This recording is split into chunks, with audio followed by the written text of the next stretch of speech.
the Carpenter Clinton. So I call him the Carpenter because the man is nailing everything that's moving. I've always loved that nickname of yours, Joe Willie Namath. Makes him sound like one of us. And Joe's From a Bronx room to the world. In the heart of the Bronx, where cracked concrete reflected the fragmented lives of its inhabitants, a boy was born whose smile would later be recognized by millions. Jimmy Walker came into the world in 1947, in a cramped apartment where dreams seemed as distant as the movie stars that shined on local theater posters. Are you enjoying this story? Good times, Jimmy Walker? Then help the channel with your subscription. Look, 94.8% of the people who watch these videos are still not subscribed to the channel. If you are part of that group, take the chance and subscribe now. It's free, and that way you'll keep receiving amazing stories from TV shows we still miss. Oh, and don't forget, at the end of the video, you'll find more stories like this one. The Bronx of the 1950s was no place for dreams. It was a territory of survival, where families struggled against poverty while trying to keep their children away from streets that devoured young people as easily as winter consumed warmth. Jimmy's family was no exception. With an absent father and a mother who worked multiple jobs, the family structure was like the apartment walls, weathered by time and circumstances, but still standing, resisting against all odds. The neighborhood streets were a labyrinth of challenges, where each corner presented a new lesson about life's harshness. Jimmy learned early that survival required more than strength. It required intelligence, adaptability, and above all, armor against the world's cruelty. And it was there, on the broken sidewalks of the South Bronx, that he discovered his most powerful armor: humor. It wasn't just a way to make others laugh, it was his way of processing reality, of transforming pain into something bearable, of creating beauty from chaos. At school, Jimmy wasn't the best student, but he was certainly the most memorable. While teachers tried to maintain order in overcrowded classrooms, he found his first audience. His jokes and imitations became small oases of joy in a desert of difficulties. The kid with the quick mouth, as one teacher nicknamed him, didn't yet know he was rehearsing for a future that would transcend the boundaries of the neighborhood that raised him. Between scribbled notebooks and forgotten lessons, the first traces of the comedian who would revolutionize American television were being born. Adolescence brought new challenges. While many of his friends succumbed to the temptations of gangs and drugs, Jimmy remained focused on a goal he couldn't even fully define. It was as if an inner voice guided him down a different path, whispering that something greater was waiting for him beyond the Bronx borders. This intuition, fueled by nights watching comedians on the family's black and white television, planted a seed that would grow stronger than the concrete surrounding him. At 19, working temporary jobs to help support the household, Jimmy began frequenting small bars and nightclubs where amateur comedians had the chance to take the stage for a few precious minutes. It was in one of these places, Laughing Jack's, a poorly lit basement in Harlem, where he first experienced the transformative power of a microphone. 5 minutes that seemed like an eternity. 5 minutes that changed the course of his life. His first performance was a disaster. The jokes rehearsed in the bathroom mirror disappeared from his mind the moment he faced the indifferent expressions of the audience. Sweat ran down his face as he struggled to remember the words he had prepared so carefully. The silence hurt more than any insult. When he left the stage, the sparse applause sounded more like collective relief than approval. That night, walking home alone, tears mixed with the light rain falling over the city. But instead of giving up, Jimmy did what he always did in the face of difficulties. He transformed pain into fuel. In the following weeks, he returned to the club repeatedly, facing humiliation, absorbing every lesson that failure offered. He observed more experienced comedians, studied their timing, how they built a story, how they managed the rhythm of the audience. Each night was a lesson, each laugh earned a small victory. And slowly, like a patient sculptor working on a rough stone, Jimmy began to shape his own voice, his own style. It was during this period that he discovered a natural talent for social observation. His jokes about life in the Bronx, about cultural differences, about the small absurdities of everyday life, began to resonate with increasingly larger audiences. There was truth in his humor, an authenticity that couldn't be manufactured. And there was also something more, something that distinguished Jimmy Walker from other aspiring comedians. A contagious physical energy, a stage presence that filled the space, that made it impossible to look away. In 1969, after almost 2 years building his reputation in smaller clubs, Jimmy secured a performance at the legendary Apollo Theater.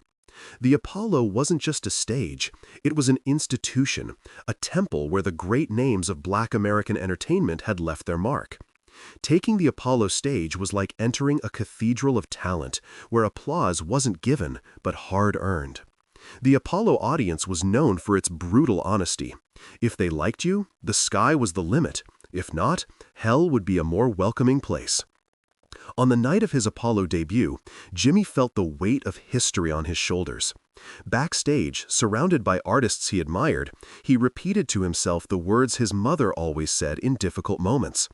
"You have something special inside you, something no one can take away."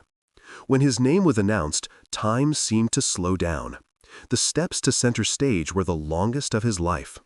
The light momentarily blinded him, revealing only silhouettes where faces should be. And then, like a swimmer who throws himself into unknown waters, he dove in. The first few minutes were tense. The audience, demanding by nature, watched with critical eyes this new comedian. But then, something magical happened. A joke about Bronx public transportation drew the first sincere laugh. An imitation of an elderly lady complaining about market prices provoked more laughter. And when Jimmy shared the story of how his math teacher kicked him out of the classroom for making classmates laugh during an exam, the audience completely surrendered. The planned 15 minutes transformed into 20, then 30, as the audience asked for more. When he finally left the stage, under enthusiastic applause, Jimmy Walker knew his life had changed forever. Success at the Apollo opened doors that previously seemed impenetrable. Invitations to larger clubs began to arrive, followed by small appearances on variety shows. His schedule, once empty, now could barely accommodate all his commitments.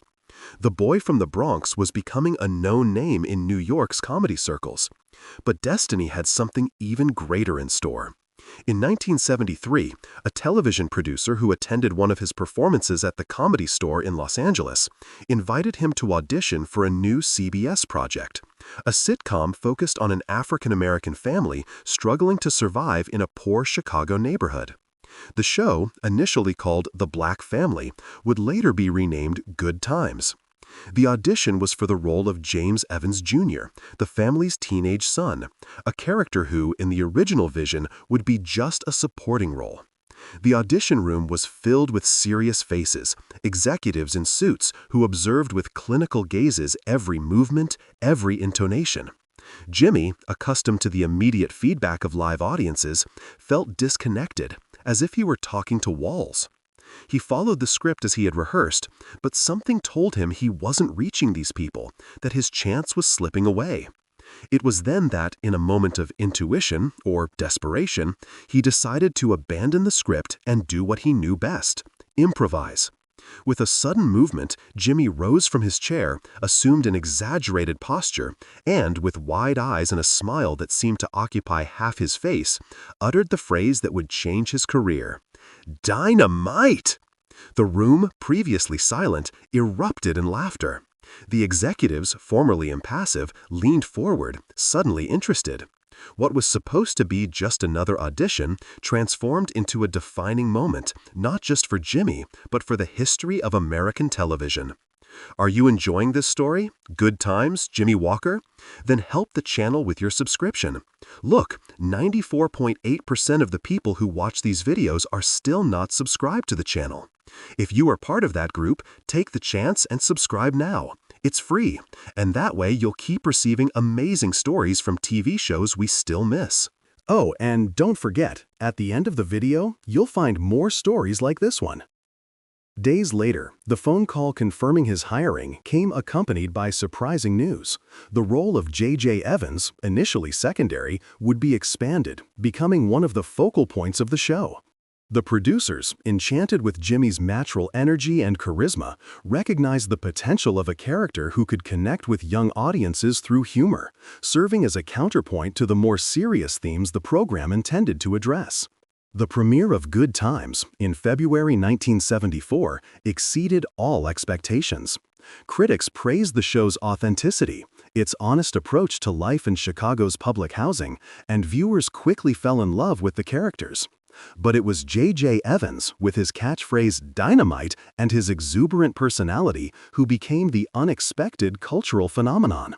Within weeks, children across the country were imitating his expressions and his catchphrase. T-shirts with his image began appearing in stores. The boy who once feared silence in a Harlem club now heard his name being shouted by fans in the streets. Sudden success brought with it challenges that Jimmy wasn't prepared to face. Fame, like a storm appearing on the horizon, arrived with overwhelming force. The same Bronx streets that once ignored him now seemed too small to contain his presence. Neighbors who barely greeted him became intimate friends overnight. Distant relatives resurfaced with stories of how they always believed in his potential. And while JJ's popularity grew, Jimmy Walker struggled to keep his feet on the ground, to remember who he was before the spotlights, before the applause, before Dynamite. The Good Times years were an emotional roller coaster. On one hand, the show offered Jimmy financial stability, professional recognition, and opportunities he never imagined possible. On the other, it created a shadow he would have to learn to live with. The shadow of a character so distinctive that it threatened to eclipse the real person behind it. In interviews, he was constantly asked to repeat the catchphrase, to assume JJ's persona, as if the public couldn't or wouldn't separate the actor from the role. This duality became even more complex when criticisms about the character's nature emerged. Some African-American activists and intellectuals argued that JJ, with his exaggerated mannerisms and sometimes buffoonish behavior, perpetuated negative stereotypes. What for Jimmy was simply comedy, a natural extension of his talent for making people laugh, for others represented a setback in the struggle for more dignified and multifaceted representations of Black people in media. These criticisms affected him deeply. The boy who used humor to escape the harshness of the Bronx now questioned whether his greatest achievement wasn't also his greatest betrayal. Sleepless nights were dedicated to reflections on identity, social responsibility, and the power of representation. Close friends witnessed periods of profound introspection, when Jimmy's characteristic smile gave way to a pensive countenance, concerned with issues that transcended the simple pursuit of individual success. However, with time, Jimmy found balance amid the contradictions. He understood that his journey, with all its complexities, was part of a greater process of evolution in the representation of minorities on American television. Good Times, despite its flaws, opened doors for other programs to explore African American life with more depth and authenticity. And JJ, with all his exuberance, brought joy to millions of people during a period when the country faced significant economic and social challenges. When Good Times came to an end after 6 seasons, Jimmy faced the challenge that many actors know well: how to move forward after a defining role, how to prove there was more to his talent than a specific character, how to win over an audience that knew him primarily through a single lens. The transition wasn't easy. Roles in film and television came, but none with the same impact as J.J. Evans. Stand-up comedy, his first passion, once again became his refuge, his way of reconnecting with his roots, of remembering why he had chosen this path in the first place. And it was in this return to his origins that Jimmy found renewal. Free from the expectations and limitations of a specific character, he could explore new territories, address more mature themes, express opinions that JJ never could. His humor evolved, becoming more reflective, more nuanced, without losing the contagious energy that always characterized him. Audience after audience, city after city, he rebuilt his identity as an artist, proving that, although J.J. Evans was an important part of his story, Jimmy Walker was much more than a catchphrase. Looking back at the boy from the Bronx who transformed adversities into fuel for success, Jimmy often reflects on the lessons learned along the way. about how humor can be both shield and sword, both cure and wound, about how fame is simultaneously generous and cruel, offering with one hand what it takes with the other, and mainly about how true success isn't in external applause, but in the ability to remain true to oneself amid the storms. Jimmy Walker's story is more than the narrative of a comedian who achieved national fame. It is testimony to the transformative power of talent when combined with perseverance. It is proof that birth circumstances need not determine the final destiny. It is a reminder that, even in the most forgotten communities, seeds of greatness flourish, waiting only for the opportunity to germinate. Today, decades after leaving the small Bronx apartment, Jimmy looks at the city that shaped him with a mixture of nostalgia and gratitude. The streets that once seemed like prisons are now important chapters in a story of overcoming. The neighborhood that could have swallowed him became instead the first stage where he learned to transform pain into art, difficulties into opportunities. And when children from the Bronx, from Harlem, or from any marginalized community look at his trajectory, they find not just entertainment, but inspiration, the tangible proof that dreams, however unlikely they may seem, can indeed come true. Are you enjoying this story? Good times, Jimmy Walker? Then help the channel with your subscription. Look, 94.8% of the people who watch these videos are still not subscribed to the channel. If you are part of that group, take the chance and subscribe now. It's free, and that way you'll keep receiving amazing stories from TV shows we still miss. Oh, and don't forget, at the end of the video, you'll find more stories like this one.